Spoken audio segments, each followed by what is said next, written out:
Hello, everyone, and welcome back to the Fresno Greeks podcast. My name is Aiden Gadaglobal, your host, and I am here with two lovely Phi Lambda Rhos and Xochitl Lopez and Veronica Garcia. Hello, ladies. How are you doing today?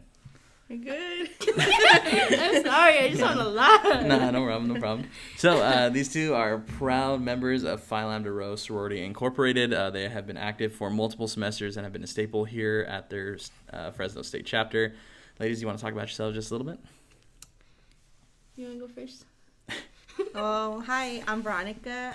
I've been a member of Phi Lambda Rho for 4 or 5 years. I started my freshman year, first semester, so I've been active my whole college career. So yeah, and I'm an active alum. That's very great. Okay, so I'm Xochitl. This is my 4th year active. I crossed right after Vettel, so we've kind of been in it together for as long as I can remember. I graduated last year, but I'm currently a grad student here, so I'm also an active alumni. Yeah, I mean, we've kind of been in it together for most of our whole active careers. That's pretty great. So, as alumni, obviously you graduated here from Fresno State. What was your degree in, and what was the intended field of study, or what you're trying to get your careers in right now?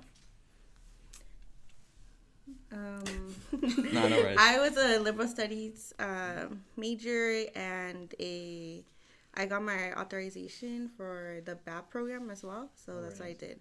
So yeah, trying to get into education and hopefully bilingual education. Specifically. I also graduated as a lib studies major, though my focus was on the opposite side of the spectrum. Literally, that's a bad joke, but I'm in special education. I'm finishing and going into the middle of my credential program right now, and I'm also getting a concurrent master's in special education. So the ultimate goal for that is to be a program specialist. Of course, I want to be a teacher, but I feel like I work well with parents and adults. So that's kind of going to be my focus and my thesis, actually. So it's pretty exciting. Oh, very nice. Veronica, do you have any specialty or any kind of grade you want to focus on, particularly as a teacher? Grade. So right now I'm actually a tutor. So I work with TK to 6th grade. And I like them all, but honestly, I'm gonna hopefully get a probably between 3rd and 4th grade. Okay. Yeah. Very nice. All right. So just switching over to more sorority-related things. You ladies have both been active in Phi Lambda Rho for multiple years now. What was the initial thing that drew you to Phi Lambda Rho? Well, actually, I have family. My cousins were a part of Phi Lambda Rho, so that was one of the reasons why I joined. But also, beginning school, I still am a little shy, but they really helped me get out of my comfort zone and just have really good experiences in college. So that's why I joined. Well, I don't have family in Phi Lambda Rho, but it was actually her cousin, her family in Phi Lambda Rho, that stopped me on my way to fail a chemistry quiz. And she just was like, "I like your shirt." And I was like, "Thanks." So she's like, "What are you doing?" I was like, "Going to the library." She's like, "Have you ever thought about sorority?" And she handed me one of their social flyers. And I was like, "Not really," but I guess I'll go. And yeah, I remember the first time I met them, the first person I met was actually my big, and I was helping her carry stuff, and we were making Valentine's Day cards. And I always remember this story because the first impression was me falling on my face in industrial tech because I tripped carrying the art supplies for the cards. Oh, wow. So yeah, that was my first impression, and from there it was I felt like it was sealed. Okay, I can see that. Yeah, so obviously you two ladies had two different experiences in terms of getting approached for Phi Lambda Rho, but coming out of high school and coming into college, you have two different experiences. What were the stigmas you had about Greek life? Veta, did you know a little bit more from your cousins, or had you not talked to them yet? No, I knew nothing about Greek life. She didn't even tell me that she was even in Greek life throughout all those family parties. She never talked about it. But like, I would see some sisters there, like, at family parties, and I just thought they were friends. I didn't even know they were, like, sorority sisters, and so I knew some of them already, and then... what was your question? Oh, I just I just like went off. Just asking anything you had heard before. Did you have any stigmas about Greek life coming in? Oh, yeah. Okay, so I was like, oh, they're not going to accept me. I don't look like any, like, sorority girls, you know. So that was one of my first stigmas. I'm like, nah, I'm not going to go into it. Another one would be the crazy partying, but we also focus a lot on philanthropy, which I really like, so... Yeah, those are, like, some stigmas I had. And I was like, no, I'm not going to do it. It's not for me. But here I am. Here you are. 4 years later, been president for, like, 2.5 years. Yeah. Okay. Oh, my turn? Yeah. Okay, so I would have to say I, like, grew up a lot on, like, movies to kind of fill me in. I honestly thought, like, my Revenge of the Nerds fantasies would probably come into play with this. And it didn't. Like Metal said, we are very much, like, philanthropy, sisterhood, which, you know, that honestly offered, like, a lot of value into my life, especially being first gen, coming from a high school that was predominantly different ethnicities than Latino or Latinx or what have you. So coming in and seeing girls who were raised similar to me, girls who spoke the same language I heard all the time, similar values, it really was, like, shattered my Revenge of the Nerds stigma I had. And it honestly switched it for a better one. So I try and, like, make that known to anybody who has interest. We're, like, first thing we ask, what do you think Greek life is? Yeah, I get that. So, yeah, obviously, a lot of people come in not knowing much about Greek life besides the stigma and stuff like that. When you found out about Phi Lambda Rho as a multicultural sorority, did that just change expectations you had on Greek life? Did that put things into a different perspective? How did that go when you found out that there's a Greek organization or Greek life that's not just what you see in the movies? To me, it felt very, like, empowering, seeing all these orgs and everything that they do for their community. It just really changed my perception on Greek life. So, yeah, for me. Yeah, I mean, similar. When I was in high school or, like, middle school, even elementary school, like I said, like, I've always watched movies featuring Greek life. That's been kind of my niche in movies. So I used to tell my mom, I'm going to be where those big letters are, Mom. I'm going to be a part of one of those things, remember? And I was actually talking to my mom on the way here, and she's like, man, you guys are so different than that, though. I told her I know, but it's about fitting in with people who share similar values. Mm-hmm. One of our objectives is promotion of the Chicana Latina culture. Yeah. And though we are multicultural, that is a lot of deep roots for us, because it's not only, like, embracing a beautiful culture, but embracing women in that culture, women in academics. So that's very much, like, the positive side, and the side that's so beautiful and encouraging, and that got, like, most of us, if you ask most of our sisters, through college. Yeah. And so a big thing with Greek orgs in general is their promotion of brotherhood and sisterhood, depending on the org. Obviously, you develop a connection first with your line sisters / brothers that you cross with. But at what point after crossing, after becoming an official member of Phi Lambda Rho, did you guys really feel the sisterhood and you're like, hey, all these women here are here to support me, and they're here so I can trust them and be part of this organization?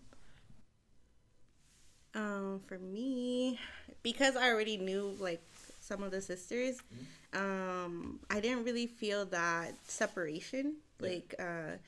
Like, oh, now we're all together. I kind of always felt together with them, because I don't know how to explain it. I feel like they weren't trying to push it to me to join. I kind of already wanted to, so, yeah. I'm like, honestly, I'm so sorry. I'm very not eloquent. No, you're fine. It's always funny because we always joke that we're like, she's the brains behind our operation. I'm just a pretty face. But yeah, I mean, what was the question? When did you feel like? Oh, like immediately. It was like we crossed, and then starting with our PEs was more of like they just started telling jokes. they just started telling jokes to us about, like, funny things that had happened, funny things that, like, that they noticed about us, or not, like, making fun of us, but, like, just funny things that they've seen us do. Like, me and my line, Jenny, you know her, but me and her, we used to always sing this stupid song about Target and the free Shavakadu thing, and we would sing it on repeat whenever we were with them, just messing around. And so once we crossed, they were like, you want to know the most annoying thing about you guys? It's their stupid Target song you guys sing. So it was just immediately, like Vero said, they never made us feel like we had to now build the sisterhood. It was like we were so prepared for the sisterhood. Everyone knew each other, and I feel like that's why we're so tight-knit. That, like, even if you go to nationals, like, I saw my line sister from UC Irvine, and she didn't have her glasses on. She's like, I'm blind, but I know it's you, Xochitl, by your voice. So, yeah, I would say it's just, like, easy when you join us. Very nice. So you ladies are some of the few Greek members that have been active and crossed before COVID hit. So having crossed before then, do you feel that the culture is different now compared to back then? Do you think it's returned to normal? How was it crossing in a pre-COVID time? Oh my gosh. Honestly, let's see. I feel like it's very different. I would say it's different. Not the, like, I think every org, I think their sisterhood and everything is kind of still, like, the same, I hope. But it's, like, within, like, whole Greek life, I feel like there was a disconnection somewhere between there, because we didn't have, like, socials with other orgs or things like that. So I feel like, I don't know. I mean, I feel like I can attest to this so much because I was not a COVID child, but I crossed, and then the semester after, because I'm fall 19, and school shut down in March 2020, so I had like half a neo semester before we went into COVID. But I just remember, like, that environment where orgs were like, that's your Neo, what's up, Neo? Everyone wanted to take pictures, everyone was close, everyone knew everyone. And then COVID happened, and there was such, like, I felt like that's when a lot of orgs did their bonding, because there was such a need to be closer, because human interaction is so important, and what's the craziest way is your org. And then with rushing, that was hard. Nobody really talked to each other. But then coming back, having to build up the USFC again, having to build up connections with orgs, new faces who crossed during COVID. Because I remember a bunch of different ODFIs before you and Steven. Oh, for sure. But, like, having to meet you guys and build those connections, I feel like has fostered so much growth between Greek unity. I feel like we have a lot to work on still, but I think in that regards, it's been going pretty awesome, pretty wonderful. I feel like everyone's getting to know each other. Everyone's feeling more comfortable getting to know each other and stepping outside their orgs. Yeah. Sounds good. So obviously, you guys crossed before COVID.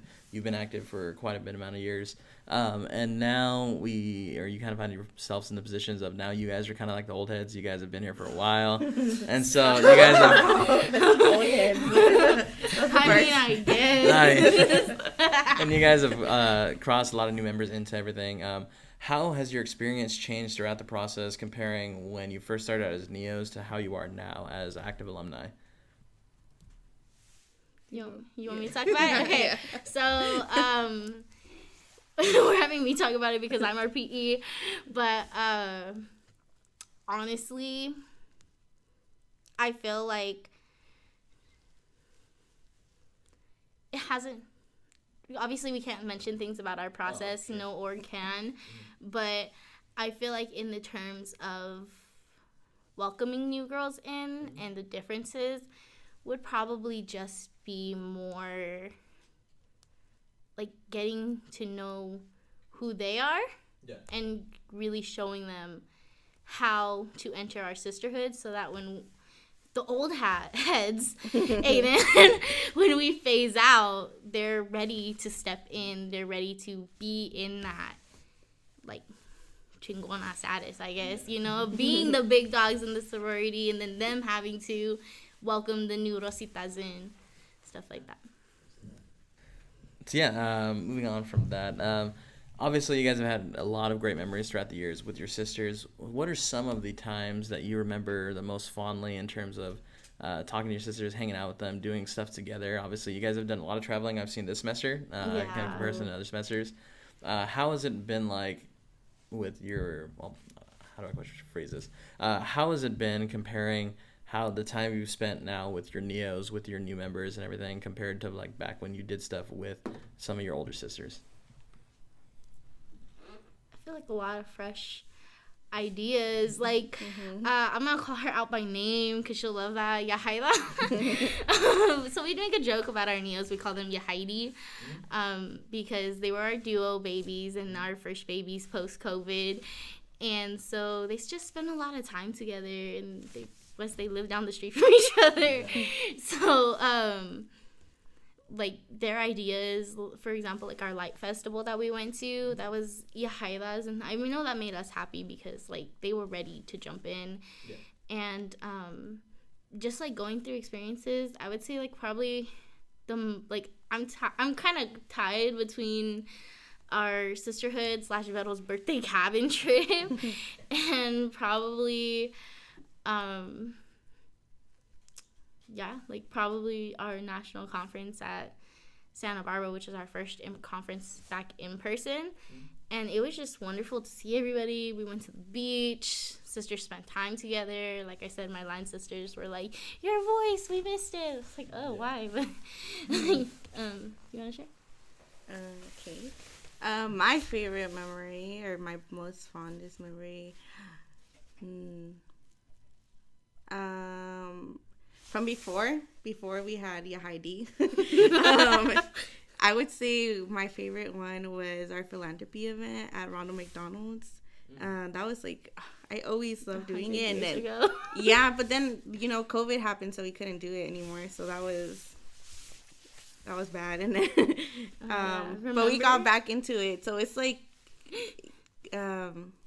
connecting like that tradition again. So that was like, and then with Yahaidi, we also had alum there, but our cabin trip again, that was like, it was really nice, just bonding those 2 days, almost having our cars roll back because the hill was so high to get up. Oh my gosh. And then, like, I'm so used to driving, anybody who's been to my rancho, I'm so used to driving those hills. I was like, you're fine. I was like having like a whole panic attack, like being like, just go up the hill. And they're like, no.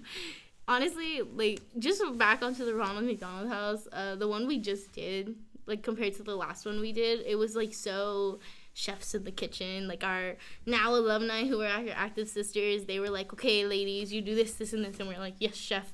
And we were like flipping pancakes and stuff. And then the one we just did, we had like a whole mini concert in there.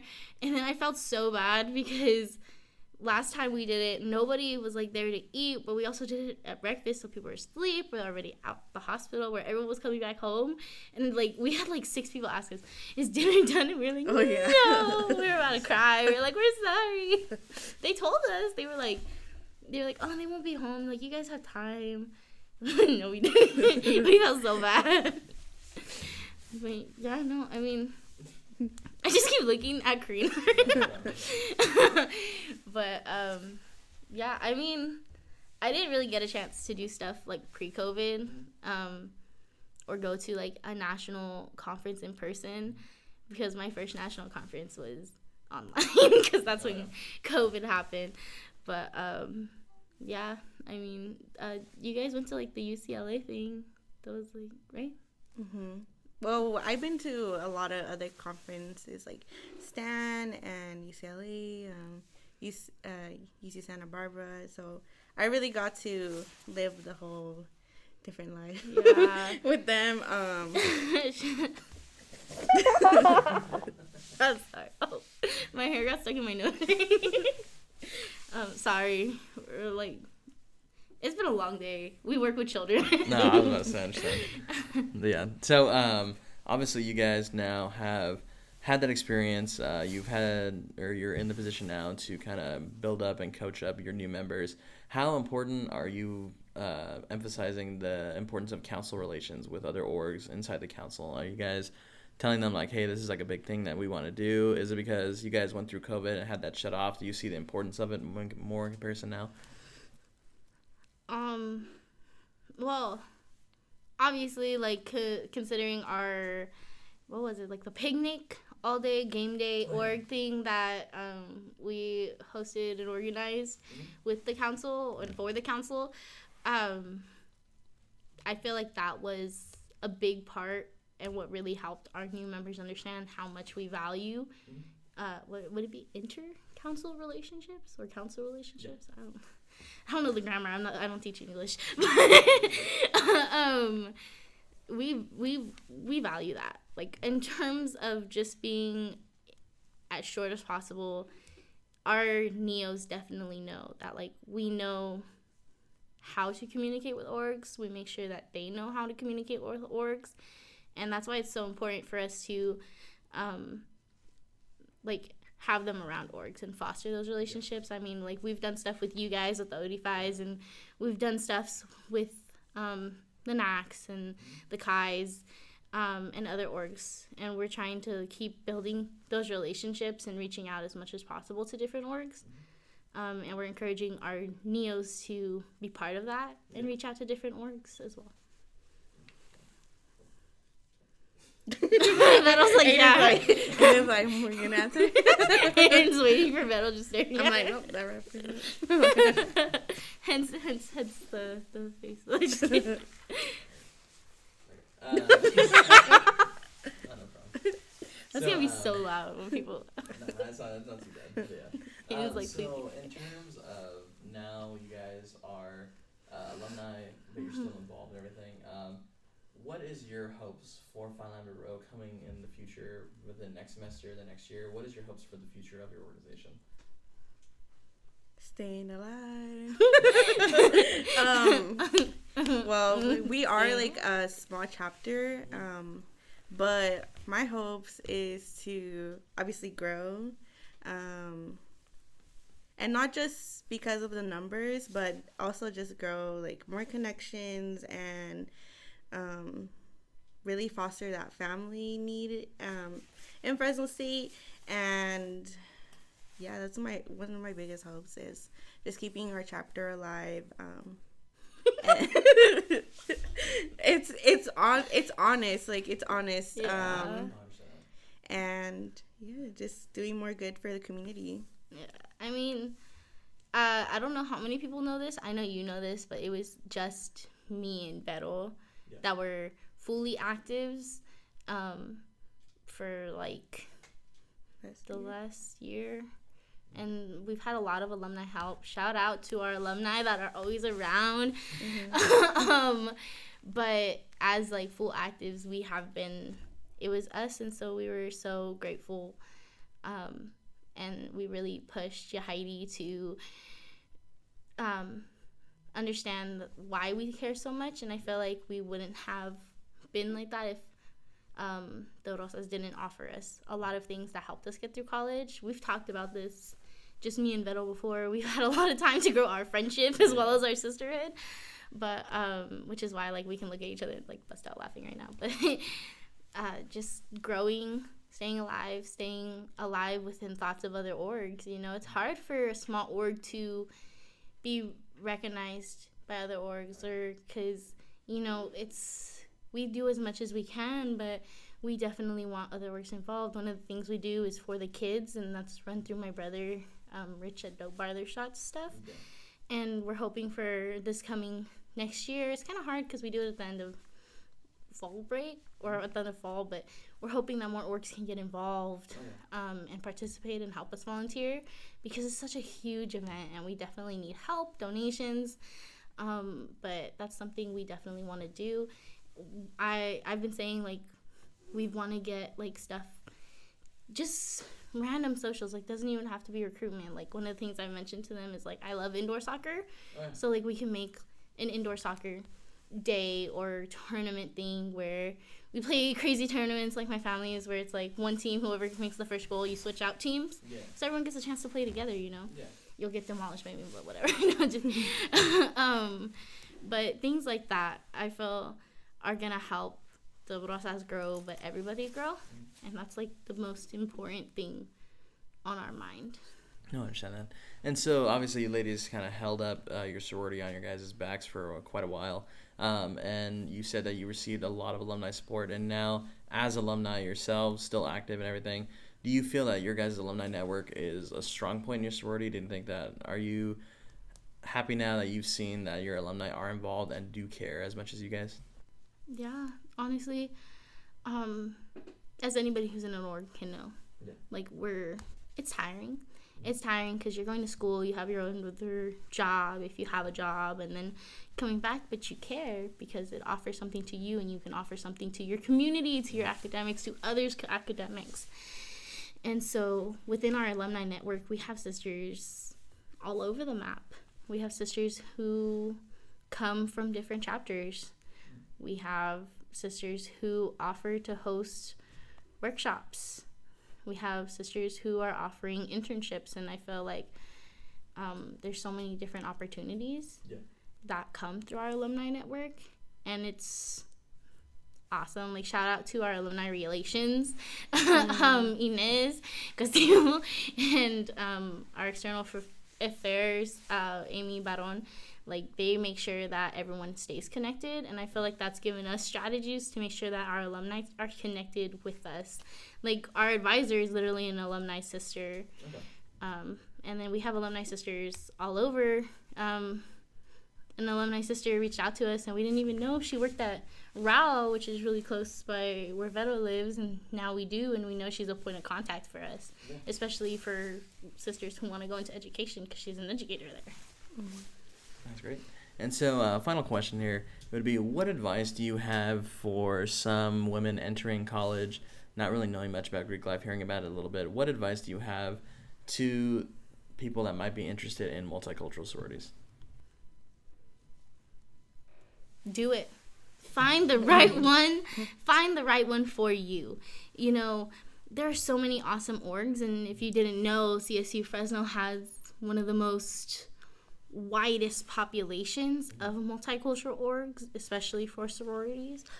In the CSUs, I'm sure there's another campus that has more orgs than us, but we do have quite a few, and the best thing I can say is find what's comfortable for you. That's what anything that matters, because how are you going to give so much time and effort to an org if you're not comfortable there?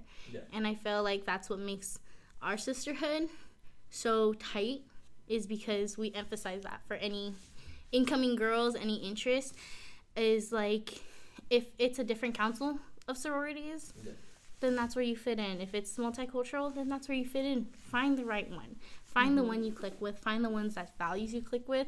I feel like a lot of the reasons that orgs get along is because our values are really similar, but everyone represents those values differently. Yeah. So you gotta find where you fit in. But don't be afraid just because of stigmas, just because you think it's going to cost a lot, just because you're scared of the houses. I've had someone tell me that, like, they were scared of the houses, and, like, our selling point was, we don't have a house. We got, like, a singular apartment. But, like, just try. You know, you never know, and it's scary. College is scary. Yeah. If it wasn't for them, I probably would have flunked out, because they're what saved my academics. Yeah. For people who didn't know, I was on the verge of flunking out. You? I would also say, like, something that I always tell, like, interest is, like, check everyone out. Maybe we're the sisterhood for you, but maybe we're not. Maybe you, like, you know, everyone. I feel like a lot of our orgs have a lot of our pillars that they match up pretty, like, close, you know. But everyone's different too. Like, the sisterhood culture is different.